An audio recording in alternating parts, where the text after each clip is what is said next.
nyakati za mwisho zitakuwa za hatari, watu wakipenda fedha kuliko Mungu. Kuna wakati ambao leo watu wamekuwa ni wabaya kwa sababu ya fedha. Yuko tayari kumuua mkewe, kuua watoto, kutoa kafara baba mama, yuko tayari kufanya uchafu wa kila namna, afanye analala na watoto, analala tarawiti, atafanya kila kitu ili tu apate fedha.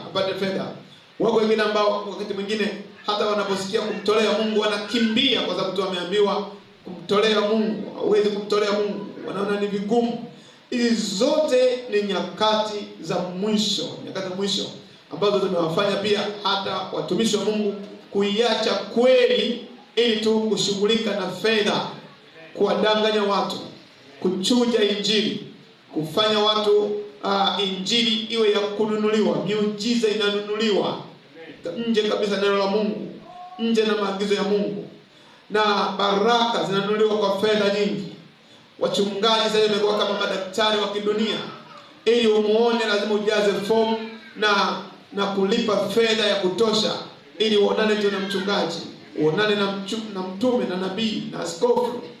Na leo hii misingi ya kweli imepotea. Watu wanaipenda fedha kuliko kumpenda Mungu. Maana yake kumpenda Mungu ni pale ambapo mtu anapojitoa kumhudumia Mungu, kuhudumia watu wake Mungu. Ni pale ambapo mtu anapokuwa anajitoa kwa ajili ya kazi ya Mungu, anafurahia kazi ya Mungu inaposonga mbele namna hiyo.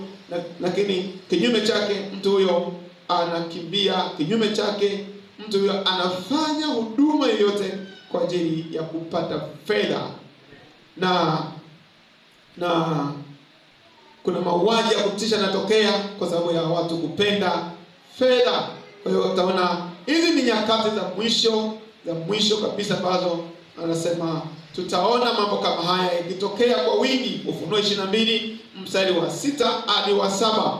Ufunuo sura ya 22 mstari wa 6 mpaka mstari wa 7.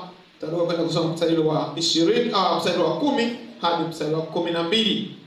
Ufunuo sura ya 22 mstari ule wa 6 mpaka wa 7.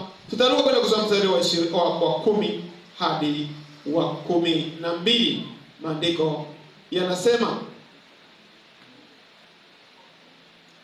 akaniambia uyatie muhuri maneno ya unabii ya kitabu hiki, kwa maana wakati huo umekaribia. Mwenye kudhurumu na azidi kudhurumu, na mwenye uchafu na azidi kuwa mchafu, na mwenye haki na azidi kufanya haki, na mtakatifu na azidi kuwa mtakatifu. Tazama naja upesi. Tazama naja upesi. Tuseme wote kwa sauti, tazama naja upesi. Ndio maana haya yote yanapotokea, haya yote wachafu wanapozidi kuongezeka, watu wanaodhulumu wanapozidi kuongezeka, wezi wanapozidi kuongezeka, wachafu namna hiyo wanapozidi kuongezeka, anasema wakati huo Yesu anakuwa hayuko mbali, yuko karibu sana, yuko karibu sana. Na watu ambao wanapokuwa wako busy na kutafuta fedha, hawezi kuwa na muda tena kuhudhuria ibada, hawana muda wa kusoma neno, hawana muda wa kusoma Biblia, hawana muda wa kuomba, hawana muda juu ya mambo ya Mungu, wako busy. Ndio maana Yesu akasema kama ilivyokuwa wakati wa Sodoma na Gomora, wakati wa Nuhu, ndivyo kutakavyokuwa kuja kwa mwana wa Adamu. Amen. Na anasema tazama naja upesi, na ujira wangu upamoja nami kumlipa kila mtu kama kazi yake ilivyo. Hizi ni nyakati za mwisho. Kwa tukiona udhulumaji, hakuna wakati ambapo leo hii kuna udhulumaji sio uliozidi kama nyakati hizi tulizo nazo. Watu wasaliti katika ndoa kama nyakati hizi tulizo nazo. Watu wachafu kama nyakati hizi tulizo nazo. Wafiraji, walawiti, na mashoga wamejaa sasa hivi kila mahali, na vijana wameharibika, na ufiraji, ushoga, ulawiti, unajishi namna hiyo umekithiri hata kwa watu hata wenye ndoa.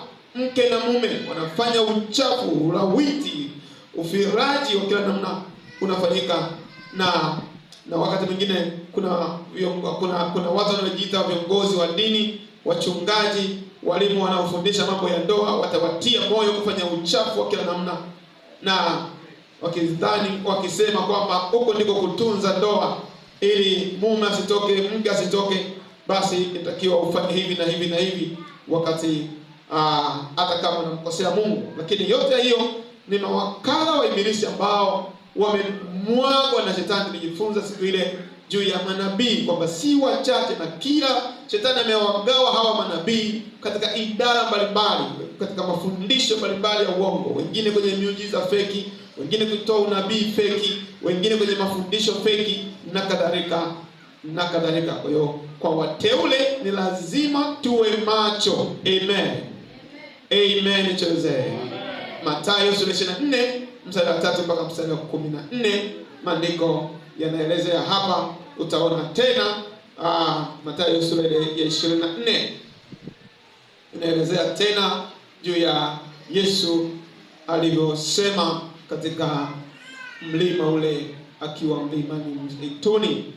Biblia hapa inasema mstari wa 3, hata alipokuwa ameketi katika mlima wa Mizeituni, wanafunzi wake wakamwendea kwa faragha wakisema, tazama, tuambie mambo haya yatakuwa ni lini? Nayo ni nini dalili ya kuja kwako na ya mwisho wa dunia?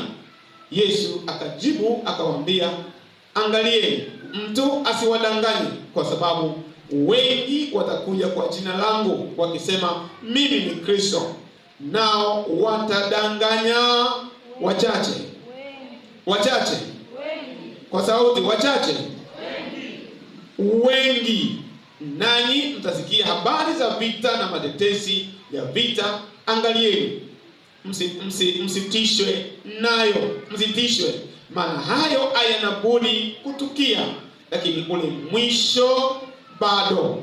Kwa maana taifa litaondoka kupigana na taifa, na ufalme kupigana na ufalme. Kutakuwa na njaa na matetemeko ya nchi mahali mahali. Haya yote ndiyo mwanzo wa uchungu. Hakuna wakati ambao kumetokea matetemeko. Tunaona kule hata sasa hivi kule Venezuela watu mamia maelfu wamekufa. Majanga mabaya kama tsunami, watu walikufa, vijiji vilifutika. Watu tunashuhudia njaa kali Somalia na kwingineko kwingi duniani. Wakati kwingine sehemu zingine miaka mitatu mvua hainyeshi, hali ni mbaya. So yote haya yalitabiriwa, vita, taifa kuondoka kupigana na taifa lingine. Tunaona sasa hivi vita vimekolea, vita vimepamba moto duniani, taifa linaondoka kupigana na taifa lingine. Tunaona vita vinaendelea Mashariki ya Kati, tunaona vita Urusi, tunaona vita katika nchi zetu za Afrika zikipigana